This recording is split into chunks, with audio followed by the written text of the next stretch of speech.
What's going on with the Iran nuclear deal?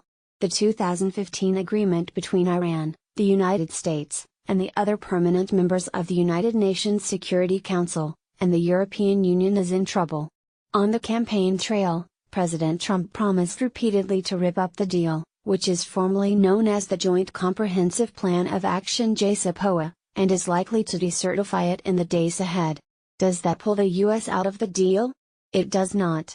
Under a law passed by the Senate in 2015, the president must certify that Iran is in compliance with the deal, which is aimed at curbing that country's nuclear program in return for sanctions relief, every 90 to 120 days.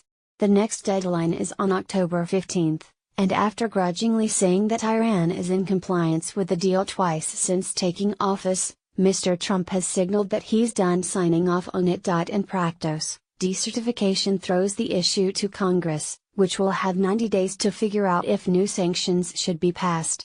The administration hopes this will give it time to come up with a supplemental agreement that would fix problems with the current deal. The hope is that, by threatening sanctions, other parties to the deal such as France, Russia, and China will be open to allowing a new round of negotiations. Mr. Trump last month said he had decided what to do on the Iran deal, although he wouldn't say what his decision was.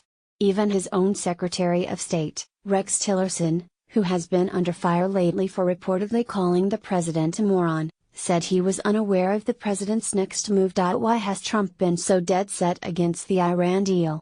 Mr. Trump has called the Iran deal perhaps the worst deal the U.S. has ever made.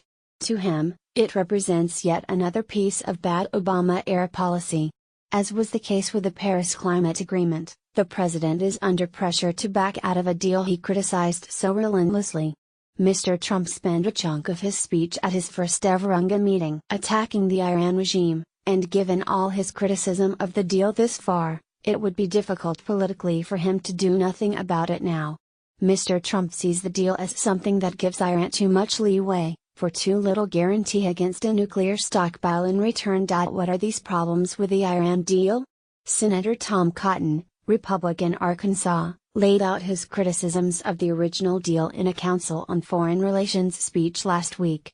The first issue is the sunset provisions that steadily allow the restrictions on Iran's nuclear program to expire.